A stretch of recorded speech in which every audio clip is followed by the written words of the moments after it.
विरोधियों की इज्जत से खेलना बंद कर नर पिसा,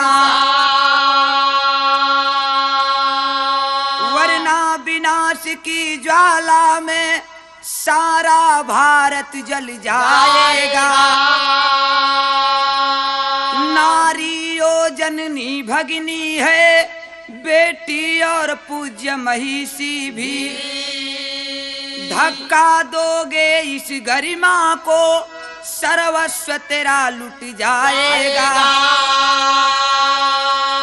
अरे तो माया त्यागी के साथ बागपत में जो कर्म कुकर्म हुआ, वह जघन्यतम दुर्दांत पाप अति अमानसिक अपकर्म हुआ।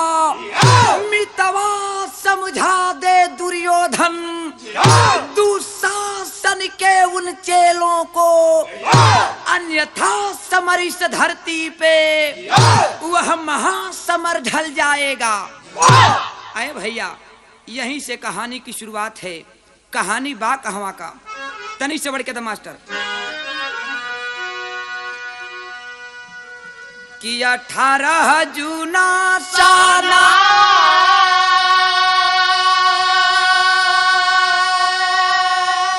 शिवाली घटना हो, बागपत में रुकी एक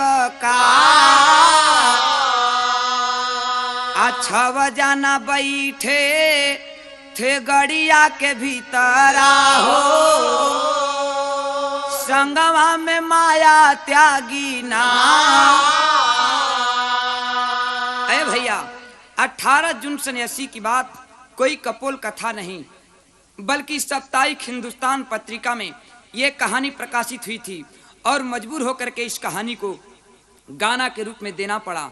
18 जून 1980 का दिन बागपत के बाजार में एक गाड़ी आकर के लगी, जिस गाड़ी के अंदर 6 आदमी बैठे हुए थे। गाड़ी में कुछ खराबी हो जाने के कारण ड्राइवर एक गैरेज में गाड़ी को ले जाकर के लगा दिया। 6 साथी जो थे उतर करके गाड़ी से बगल में एक चाय की दुकान थी, चाय के दुकान पर चाय पीने के वास्ते चले गए। उस गाड़ी के अंदर केवल एक अकेली औरत, जिस औरत का नाम साप्ताहिक हिंदुस्तान पत्रिका में माया त्यागी बतलाया गया, माया त्यागी बैठी रही। लेकिन बाबूजी उसी बागपत बाजार के एक नायब दरोगा नरेंद्र पाल सिंह सिविल ड्रेस में आए और जिस समय अकेली माया त्यागी को गाड़ी के अंदर बैठे हुए देखे तो मजाक करते हुए कहने लगे। क्या कहते थे, तनी से बढ़ के दा आई। हाँ, एक लाइन तर्ज बा जौन की आप लोगन बलिया जिला में जीवा तो लोग झुम झुम के गई हन। आ का गावे ली लोगन कि बरिसा बरिसा फाला न राम बरिसा, बरिसा बरिसा फाला न राम बरिसा, बरिसा बरिसा फाला न राम बरिसा। तब तक चट्टा दो दूसर का दल गावे लगी कि जैसे मेघ बरिसे वैसे बरिसा, जैसे मेघ बरिसे वैसे बरिसा, जैसे मेघ बरिसे वैसे बरिसा। माया त्यागी से नायब दरोगा नरेंद्र पाल सिंह मजाक करते हुए कहने लगे कि गोरी अखिया, अरे गोरी अखिया तोरी का जरारी, गोरी अखिया तोरी का जरारी, गोरी अखिया तोरी का जरारी। तो हमरो लगली जिया पे कटारी, हमरो लगली जिया पे कटारी, हमरो लगली जिया पे कटारी। अरे तनी हमसे नया नवा लड़ावा, तनी हमसे नया नवा लड़ावा, जिया हमसे नया नवा लड़ावा। तमुरा प्रेमी पारा नवा बचावा, मोरा प्रेमी पारा नवा बचावा, मोरा प्रेमी पारा नवा बचावा। एतनी बतिया नायब दरोगा नरेंद्र पाल सिंह माया त्यागी से मजाक करके कहलन। माया त्यागी बाबूजी उसी गाड़ी के अंदर अपनी घूंघट लटकाई हुई बैठी हुई है। तब नायब दरोगा अगली लाइनिया बदली के मजाक कैलन आ कहलन का यहाँ एक लाइन तर्ज बा, आ तर्जवा का उहे नमूना बा। फिल्म का नाम धर्म काटा, गनवा का लाइन बा, तो ये गाना का लाइन बा कि ये गोटेदार लहंगा, ये गोटेदार लहंगा निकलूं जब डाल के, ये गोटेदार लहंगा निकलूं जब डाल के, ये गोटेदार लहंगा निकलूं जब डाल के, ये गोटेदार लहंगा निकलूं जब डाल के, ये गोटेदार लहंगा निकलूं जब डाल के, छुड़ियां चल जाए, छुड़ियां चल जाए मेरी मतवाली चाल से, छुड़ियां चल जाए मेरी मतवाली चाल से, छुड़ियां चल जाए मेरी मतवाली चाल से। नायब दरोगा नरेंद्रपाल सिंह माया त्यागी से मजकवा बदल दिहलन। आ कहलन का कि बिजुली गिरैबू गोरी, ए गोरी, बिजुली गिरैबू गोरी कवनी सिवान में, बिजली गिरैबू गोरी कवनी सिवान, अरे बोला बोला कहवा बिजुली गिरी, कवनी सिवान में, बिजुली गिरैबू गोरी कवनी सिवान में, बिजुली गिरैबू गोरी कवनी सिवान में, नवहन के जान लेबू, नवहन के जान लेबू अपना गुमान में, नवहन के जान लेबू अपना गुमान में, नवहन के जान लेबू अपना गुमान में। जिस समय इतना बात नायब दरोगा नरेंद्रपाल सिंह मजाक करके कहे, माया त्यागी गाड़ी के अंदर अपनी घूंघट को हटाई और देखने लगी। देख रही है कि एक मेरे सामने अजनबी खड़ा होकर के मुझसे मजाक कर रहा है। उस समय नायब दरोगा से माया त्यागी कहती है कि अरे दरोगा जी, यह बतिया कहलिन कि दरोगा जी गाली क्यों दिए, दरोगा जी गाली क्यों दिए, दरोगा जी गाली क्यों दिए, ओ गाली क्यों दिया, दरोगा जी गाली क्यों दिया, दरोगा जी गाली क्यों दिया। अरे देख अकेली नार जुबा को खाली क्यों किए, दरोगा जी गाली क्यों दिए, दरोगा जी गाली क्यों दिए, दरोगा जी गाली क्यों दिए, गाली क्यों दिए, ओ गाली क्यों दिए, दरोगा जी गाली क्यों दिए, दरोगा जी गाली क्यों दिए। अरे ईश्वर त्यागी आया है, तो ईश्वर त्यागी आया है, दरोगा से बात बढ़ाया है। अरे भैया, ये एक ठे भोजपुरी में कहावत कहल जाला कि लकड़ी के जितने गढ़बो उतने चिकन हुई और बात के जितने गढ़बो उतने रूखर हुई। नतीजा निकलल, बातचीत के दौरान मामला आगे बढ़ गया। जो 6 साथी चाय की दुकान पर चाय पी रहे थे, दौड़ते हुए गाड़ी के नजदीक आए। उसी में से 6 साथी में से माया त्यागी का पति ईश्वर त्यागी भी था। जब इतनी बतिया का सुनलस, नायब दरोगा के कलरिया पकड़ के 4 फैट जमौलस। नायब दरोगा नरेंद्रपाल सिंह का थुथनवा लटक गई, सीधे थाने की ओर डहर धैलन। मगर यहाँ एक लाइन तर्ज बा, कहना रहल औहे गीतिया का लाइन बा कि अरे नई झुलनी के, नई झुलनी के नीचे बलमा दोपहरिया बिछाया हो, नई झुलनी के नीचे बलमा दोपहरिया बिछाया हो, तैयारी में झुलनी के नीचे बलमा दोपहरिया बिछाया हो। ई तो डुप्लीकेट तर्ज बा। इसका ओरिजिनल तर्ज फिल्म काला पत्थर से लिया गया था। तो काला पत्थर में हीरोइनिया गौले भी कि अरे हमको भी साथ हमको भी साथ लिए जाना पिया जब जाना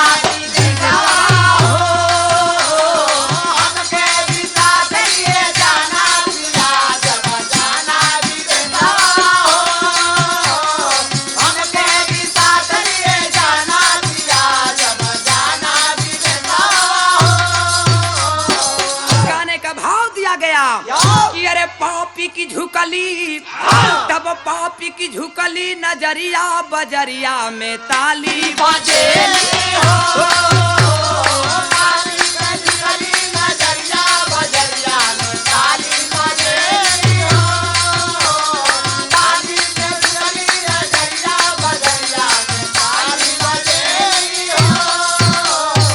अरे तब नायब दरोगा, अब नायब दरोगा तब चलले पाराई, नायब दरोगा तब चलले पराई, नायब दरोगा तब चलले पराई। अरे तब नायब दरोगा अब चलले पराई, आ थाने की धैले, अब थाने की धैले डहरिया बजरिया में ताली ताली बजेली हो ताली के धैले डहरिया बजरिया में ताली बजेली हो ताली के धैले डहरिया बजरिया में ताली बजेली हो। अरे भैया, नायब दरोगा नरेंद्र पाल सिंह थाने की ओर गया, जा करके थाने पर अपने कुछ साथियों को लिया, वर्दी को पहना, वर्दी को पहना, राइफल को उठाया, 5-7 साथियों को लेकर के घटना स्थल पर चला आया। लेकिन इधर की बात सुने, नायब दरोगा तो चला गया थाने पर, इधर हुआ क्या कि नायब दरोगा ताबा थानावा पहुंची गईले, संगवा में लिए 5-7 रे सिपहिया,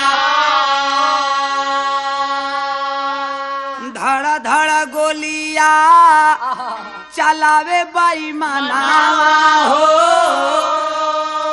बागपत में किए बड़ा घात रे सिपहिया।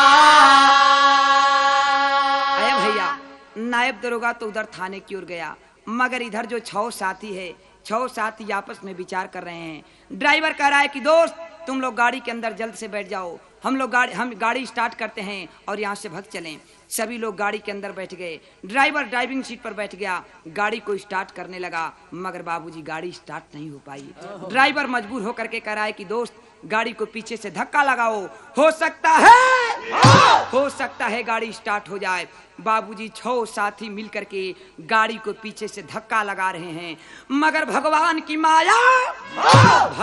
माया कुदरत की देन, गाड़ी स्टार्ट फिर नहीं हो पाई। और जिस समय गाड़ी नहीं स्टार्ट हुई तब तक वो नायब दरोगा अपने साथियों को लेकर घटना स्थल पर चला आया। और जब घटना स्थल पर आ गया तो कवि जी यहाँ टेरी का भाव दिए, क्या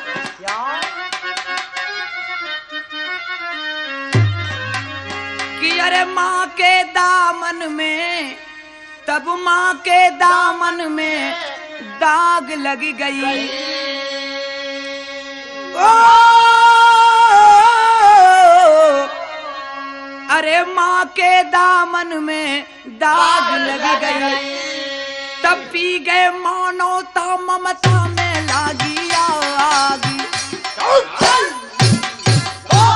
नायब दरोगा अपने साथियों को लेकर के घटना स्थल पर आ गया। बाबूजी साप्ताहिक हिंदुस्तान पत्रिका में प्रमाण मिला कि नायब दरोगा बंदूक की कुंदों से मार मार करके ड्राइवर की पैर की हड्डियां लोग चूर चूर कर दिए। इतना ही नहीं, ईश्वर त्यागी जो माया त्यागी का पति था, ईश्वर त्यागी को लोग गोली से उड़ा दिए। माया त्यागी जो औरत थी गाड़ी के बाहर खींचा गया, गाड़ी के बाहर खींच करके माया त्यागी के तन पर से लोग साड़ी को उतार दिए, ब्लाउज को उतार दिए। अरे गद्दार, उस यवला के तन पर शायद तक भी नहीं रहने दिए। गौर करेंगे, जबकि बाबूजी पुलिस देश की रक्षक है, पुलिस देश की रक्षक है, मगर यही पुलिस देश के लिए कहीं कहीं भक्षक भी बन जाती है। मैं इतना जरूर कहूंगा कि सभी पुलिस वाले वैसा ही नहीं होते हैं, लेकिन जब एक ठे टोकरी में एक ठे आम सड़ जाला तो सब आमन के सड़ा डालेला। नतीजा निकलल, नग्न बदन करके माया त्यागी को नग्न बदन करके वो गद्दार साप्ताहिक हिंदुस्तान पत्रिका में प्रमाण मिला कि माया त्यागी के गुप्तांग में लोग डंडे कर दिए। जिस समय डंडे कर दिए बाबूजी, माया त्यागी कोई 17-18 वर्ष की नवज्योति नहीं थी, कोई कुंवारी बालिका नहीं थी, बल्कि 2 बच्चों की माँ हो चुकी थी। उस समय भी माया त्यागी गर्भिणी थी। हर इंसान को भगवान माँ बहन बेटी दिए हैं। एक गर्भिणी स्त्री के गुप्तांग में लोग डंडे करके और भरी बागपत के बाजार में माया त्यागी को घुमा रहे हैं। उस समय माया त्यागी आंखों में आंसू लेकर के रो करके बागपत के बाजार वालों से कहती है, क्या कहती है? ऊपर वाली पति देके तो कहलिन का कि बागपति के भैया, बागपति के भैया मोर पुकरिया सुनिला ना, मोर पुकरिया सुनिला ना। पपिया लूटलन इज्जतिया, पपिया लूटलन इज्जतिया, कोई चदरिया दई दाना। लूटलन इज्जतिया, कोई चदरिया दई दाना। पपिया लूटलन इज्जतिया, कोई चदरिया दई दाना। अरे भैया, माया त्यागी रो रो करके बागपत के भरी बाजार वालों सभी लोगों से कहती है। ये स्थिति को देख करके साप्ताहिक हिंदुस्तान पत्रिका में प्रमाण मिला कि एक फल बेचने वाला लड़का था, अपने तन से चादर को उठाया और उस अबला के शरीर पर फेंक दिया। बाहरे पुलिस वाले गद्दार, जबकि बाबूजी उस फल बेचने वाले लड़के को बंदूक की कुंदों से मार मार करके लोग छाती की हड्डियां चूर चूर कर दिए। फिर माया त्यागी के तन पर से चादर को हटा करके माया त्यागी आगे की ओर बढ़ाई गई। उस समय माया त्यागी आंखों में आंसू लेकर रो करके कहती है, क्या कहती है? कि मोरा लेखा दुनिया, मोरा लेखा दुनिया ईसा पनावा भइले ना, ईसा पनावा भइले ना। हमरो मांगिया हो धोवैली, हमरो मांगिया हो धोवैली, मोर सजनवा गइले ना। हमरो मांगिया हो धोवैली, मोर सजनवा गइले ना। हमरो मांगिया हो धोवैली, मोर सजनवा गइले ना। मोर सजनवा गइले ना, मोर सजनवा गइले ना। हमरो मांगिया हो धोवैली, मोर सजनवा गइले ना। हमरो मांगिया हो धोवैली, मोर सजनवा गइले ना। रो करके कहती है कि भैया, अरे बागपत के भैया, सुन लो मेरी बात को। बाबूजी उस अबला के साथ लोग इतना कुकर्म कर डाले, तो बाबूजी अबलाओं के लिए तो ये कहा गया है, अबलाओं के लिए तो ये कहा गया है कि अबला जीवन हाय, अबला जीवन हाय, तेरी यही कहानी, आंचल में दूध आंखों में पानी। अबलाओं के लिए कहा गया है। लेकिन कवि जी उस दुर्दशा को देख करके कवि को कहना पड़ा, क्या? कि अरे हस्तिनापुरी नगरिया एक रहली द्वापर में, कल युग में वह आजा दिल्ली हो कहाया। कल युग में वह आजा दिल्ली हो कहाया। द्रौपदी का साड़ी यही दिल्ली में खींचैली, लेकिन भगवान लिहल लाजिया बचाया। बाबूजी साप्ताहिक हिंदुस्तान पत्रिका में प्रमाण मिला कि सबसे पहले उस जगह पर, घटना स्थल पर बिहार के माननीय नेता रामविलास पासवान उस जगह पर गए थे। बाद में चरण सिंह भी गए, लोग कई नेता लोग गए और उन पुलिस वालों पर कार्रवाई को लोग किए। तो कवि का यही कहना है, क्या कहना है कि द्रौपदी का साड़ी यही दिल्ली में खिंचैली, अब द्रौपदी का साड़ी यही दिल्ली में खिंचैली भैया, लेकिन भगवान लिहले लाजिया बचा, अब लेकिन भगवान लिहले लाजिया बचा। कवि का कहना है कि रे गद्दार, द्वापर युग में द्रौपदी का चीरहरण किया था दुशासन, मगर भगवान कृष्ण ऐसे भाई मिले जो कि द्रौपदी की लाज को बचा लिए। लेकिन धिक्कार है कलयुग की, अरे धिक्कार है कलयुग की, किसी कलयुग में द्रौपदी की इज्जत लूटी जा रही है और कोई ऐसा श्री कृष्ण भाई नहीं मिला जो कि द्रौपदी की लाज को बचा ले। तो कहना है कि दुशासन के चेला थानेदार उ नरेंद्र, माया त्यागी के कई दिहले उघार हो,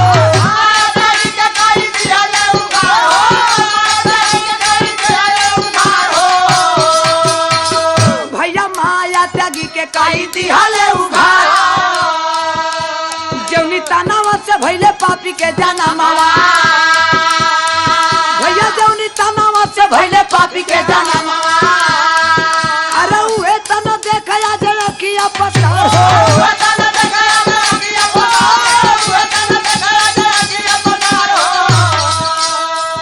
अरे यही सरकार यही ऑफिसर हमारे,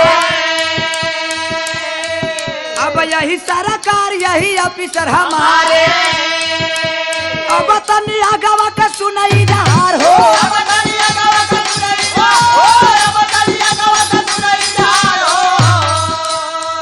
तब दुशासन के चेलो अरे संभल जाओ जब से, ना तो होई बगावत बही खुनवा के धारे,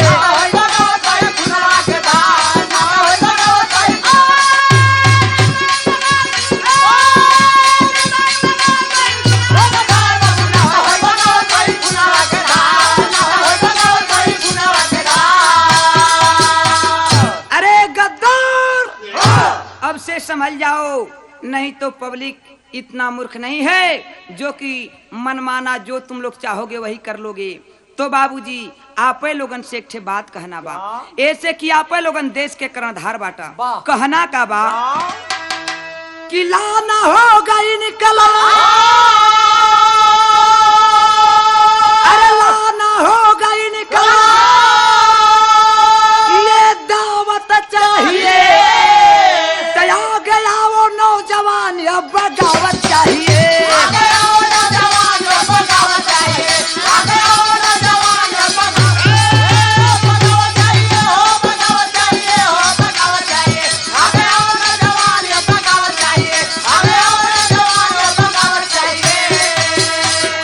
गाने का अंतिम प्रमाण में कहना है, क्या कहना है कि जुल्मों के आगे रोड़ा बनी है जवानी हो, खुनवा बहेगा कुरु क्षेत्र है निशानी हो,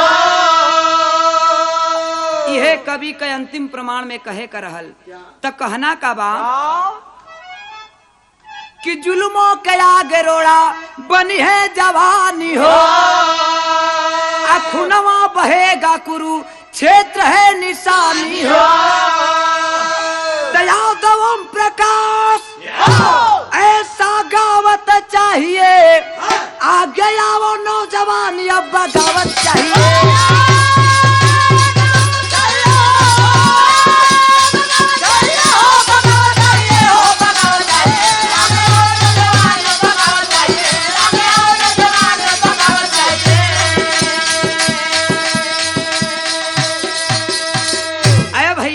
यही कहना है। सबसे पहले रामविलास पासवान उस घटना स्थल पर गए थे और घटना स्थल पर जाकर के कार्रवाई की, जबकि ये 80 की घटना है, 80 की घटना है और 88 में आकर के जितने वो बागपत के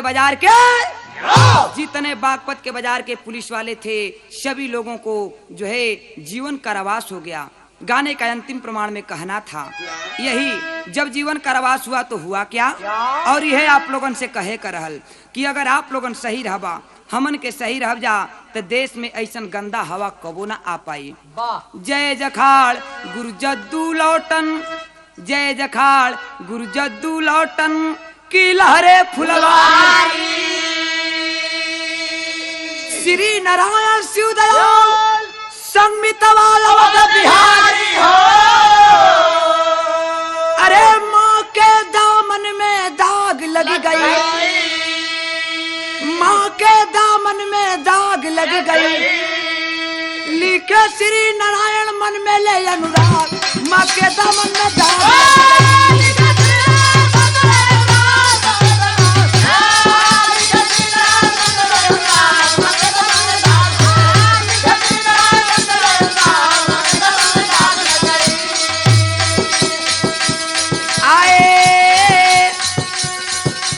प्रेम से बोला ना जयकार।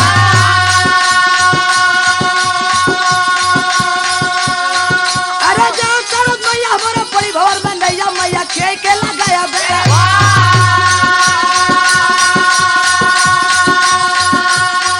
अरे साध समाज आवाज लाज माया जब तोहरो,